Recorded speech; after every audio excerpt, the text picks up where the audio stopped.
guys, welcome to my channel. If you are new here, hi, my name is Jess and I like to talk about books. And if you are not new, welcome back. Today I'm going to be giving you guys a little bit of, some tips on how to read a little bit more if you're interested in that sort of stuff. So if you want some more tips, just keep on watching.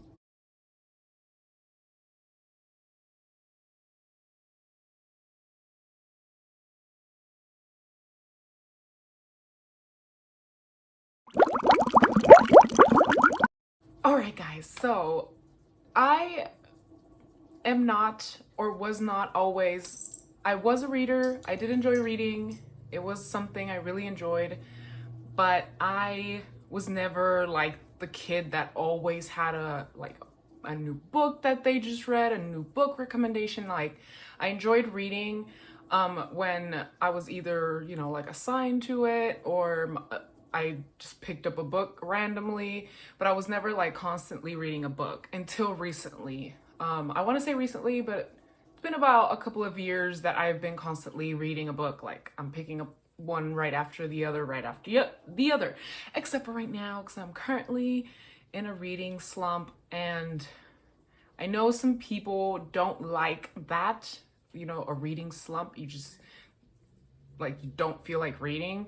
But I think that's just the best way to call it, is just a reading slump. Like I just have not been feeling like reading, and it's been having some trouble. So I decided to write down a few tips for myself to remind myself how to get back into it, how to get back into reading, and enjoying it, enjoying my time doing it.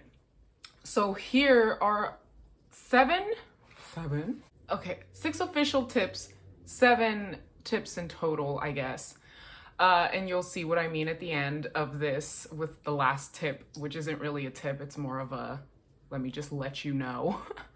But let me start off with number 1, and that is kind of a 2-part tip, and it is called make goals. So you want to make some goals for yourself, right? You can download this wonderful app. It's called Goodreads. Download that app. You can set how many books you are trying to accomplish finishing in a year, which I have done. And I feel like it's a fun way to keep yourself motivated and keep yourself going with some reading. But that is part A, is setting long-term goals for yourself. So you want to set about a year, for instance, I want to read about 100 books a year. So after this year is over, I am aiming for reading 100 books. Obviously, it's for fun. Don't, put yourself down if you didn't reach that goal, because it's not going to kill you, okay? This is supposed to be fun, and this is supposed to help you get more into the habit of reading. So I set that goal. I'm aiming for that goal, but also within that goal, I'm trying to reach about 4 to 5-ish, maybe 6 if I can do it, books a month, which March, girl, it's not going well. Now, that is one way to be able to, long-term give yourself a little bit of motivation to be able to read a little bit more often. Now, the part B to this is you want to set a daily count of pages. So let's say, 10 pages a day is reasonable for you, that's a lot of pages, honestly. Set that goal. Every day, I want to read at least 10 pages. You sit down, you read 10 pages, you're done. You can keep going if you want, but if you don't want to, then you can move on. And reading is a habit. It's not something that's just going to be easy, you're just going to jump into. It's kind of like exercising. You have to keep doing it to be able to for it to come naturally. So you're not just going to pick up a book one day, read 10 pages, and then the next day is going to be easy peasy. You're just going to sit down and read another 10 pages. So you do have to kind of push yourself to be able to meet these goals. And I feel like a shorter term goal, like a daily goal, is a lot easier if you're just now starting off with reading. But I feel like if you've been a reader before, try to aim for the 1 year or 1 month goal plan. You know what else I do? Is another tip. I put money in my books. Like if I'm reading a really, really long book, I'll put like a dollar bill on like page 100, and then another dollar bill on page 200, and then another dollar bill on page 300 and 400 and so on. And then when I reach that, I'm like, oh, $1, you know? And it feels like an accomplishment. It makes you feel good. It makes you feel like you accomplished something, and it's a little reward, you know? So that's just a little tip. You don't have to do that. It does help me. Or leave yourself little notes, you know, put a little note on that page, like you read 100 pages, yay. Or, I don't know, like something positive about yourself. Like you look great. You know, your smile is beautiful. I don't know, something that'll keep you motivated. In your reading, it's always nice to feel accomplished in whatever you do. And I feel like that's a great way to just motivate you to pick up a book and keep going when you know that there's a little reward. And sometimes you just forget and then you get the reward and it's even better. Like the other day I was reading a book. I got to page 200 because I didn't put it on 100. I put it on 200. So I put a $20 bill in there. Yeah, girl. So I started the book. I kept reading it. I got to page 200. I was like, oh snap, I put $20 in here. I totally forgot, but I was so excited. Obviously I took the money out, put it in my wallet. And then I kept reading because I didn't have to stop there. That was a goal that I set for myself, is like, get to this and you'll get $20. And I did, and it was great. Tip number 2 on how to read a little bit more is turn off your TV. If your TV is on, if there's something playing, if you are getting constant alerts on your phone on new shows that are popping up on all your different streaming devices, it can be very, very distracting. So just turn off electronics in general. Well, I don't say turn off, but you know, silent your phone or put it face down so it won't distract you. Turn off your TV. You know, if you're watching a show and the new season premieres, watch the episode, then turn your TV off and read a little bit. Or do you need to watch your new show? Like, do you have to watch it right then and there? Do you have time to read? You know, I feel like a lot of people say, oh, I don't have time to read, but then they sit and they watch like 4 or 5 hours of their favorite show, which there's nothing wrong with that. But then don't say you don't have time to read because you just prioritized your time for that show instead of for that book. That's something that's actually helped me out a lot.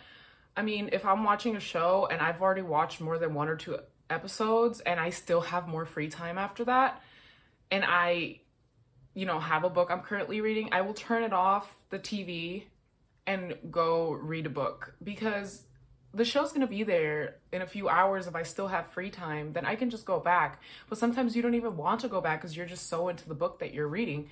And that's just a good way to exercise your mind, instead of just staring at a screen, you know. But don't turn off this video. Finish this video. Tip number 3, I have it all written down in a notebook right here. Tip number 3 is bring your book with you if you think you'll have time. Now, I carry a book with me almost everywhere, honestly. Like, let's say I'm going to the DMV. I know there's going to be a wait. I bring a book. I'm going to the doctor. I know I'm going to sit in the waiting room for at least a couple minutes. Even if I don't sit there for a couple minutes, you know, at least I have something to do. Because what are you going to do if you go to the doctor? You're going to pick up a magazine. Well, right now during COVID, a lot of places don't have magazines, which is even better. Bring it. Something else that has also helped me, which is along with bring your book places, is I've downloaded just a couple of classics that are free on my phone, you know. I carry them, I take them with me, and you know, I'm not much of a audiobook person. Like, I like audiobooks, but it's not my go-to. But if you are, this is a perfect example. You can have an audiobook and just listen to it while you're driving, while you're waiting for something. If you're waiting in line, like at a drive-through or something along those lines, you'll have your book playing and you'll be technically reading or enjoying the story that you're, you know, currently involved in, you know, whatever book you're reading. But very important to, if you have your book with you and you don't have much to do, instead of grabbing your phone and going on Instagram, why don't you just grab your book and read a page or two? Or grab your phone and read a page or two, you know? This is one way to just train your mind to stay off your phone and, you know, maybe indulge in a little bit of an adventure or a story that you're just really into. Is just bring your book with you. It'll come in handy sometimes, and if you didn't, it's not gonna hurt you carrying a book with you. You just use it when you need it. Number 4, get reading buddies.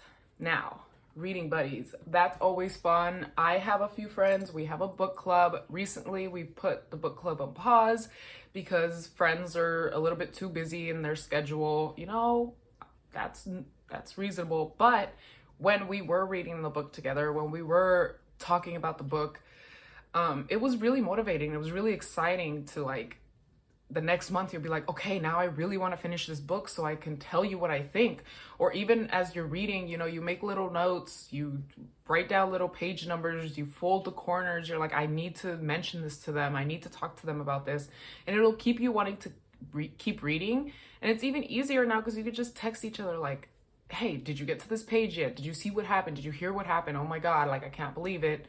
And it's just fun. Reading buddies just make the whole experience just a lot more fun. That's a lie. Let's just take a part to this. So, you could have your reading buddies, or you could read their favorite book. You know, ask your mom. You've seen, I read my mom's favorite book. I've read 2 of the books that she's recommended or that I've seen her reread a bunch of times when I was a kid. And I've gone over and I've talked to her about it, and it's fun. And now I'm like, I want to read more. And so I kind of brought that joy back into her life just by mentioning some of her favorite books to her. It got her curious on what I was reading. And then I, you know, gave her some books, and now that's what we talk about. And it's really exciting to do that. So, you know, ask your mom, your dad, your grandparents, your aunties, your uncles, your best friends, your boyfriends, your girlfriends, whoever is around that means something to you. Ask them what their favorite book is, and then, you know, pick that up, check it out, and then you'll have someone to talk to about it. And if you don't like it, you don't like it, move on. And if you do like it, then you found a new shared interest that you have with this person. It's really exciting. Honestly, it really is really exciting. Number 5. Tip number 5 is read your favorite movies. Something that has gotten me so excited is reading books that are later made movies, or the other way around, because there are some movies that have been made into books that I've noticed, and I'm like, that's kind of weird but cool. And then you get a little bit of a different experience with the book but also the movie later on too. Great example, we were watching Perks of Being a Wallflower in our book club. That was the book for the month. We all read it. We rewatched the movie together on FaceTime because we were all at home, obviously. And my friend who recommended the book, who's watched this movie a bajillion times, like over and over and over, she loves this movie. Even she said, like, reading the story is just such a different perspective than watching it. And it really, like, just creates such a broader, like, storyline with a book. So if you have a book that you know, or if you have a favorite movie that was a book before, has been made from a book, you should definitely check out that book to get a little bit more background on the story. And you already know that you like this movie, so you probably already are gonna like the book. Probably. Same probably, okay? Number 6, read multiple books if you can, okay? I know some people that's too much for them. It gets them confused with characters, and at first, when I first started reading, that was definitely my thing. I could not read more than one book because I would get very confused. I would get overwhelmed. I would just completely disregard one of the other books. But as I started reading more and more, I started figuring out that having different books that I'm currently reading actually has diminished the time of me being on my TV watching a bunch of different stuff, like, that I don't even, like, I'm not even watching. I'm literally just scrolling through Instagram. Or that, like, it has cut down my time on my phone which is, I feel like, has helped me a lot, not just with my mental health, but with my posture and with my hands, and it's just a lot better. I forgot where I was going with this. If you have multiple books, you can read kind of based on your mood. So let's say you're feeling a little bit sad, then pick up something a little happier.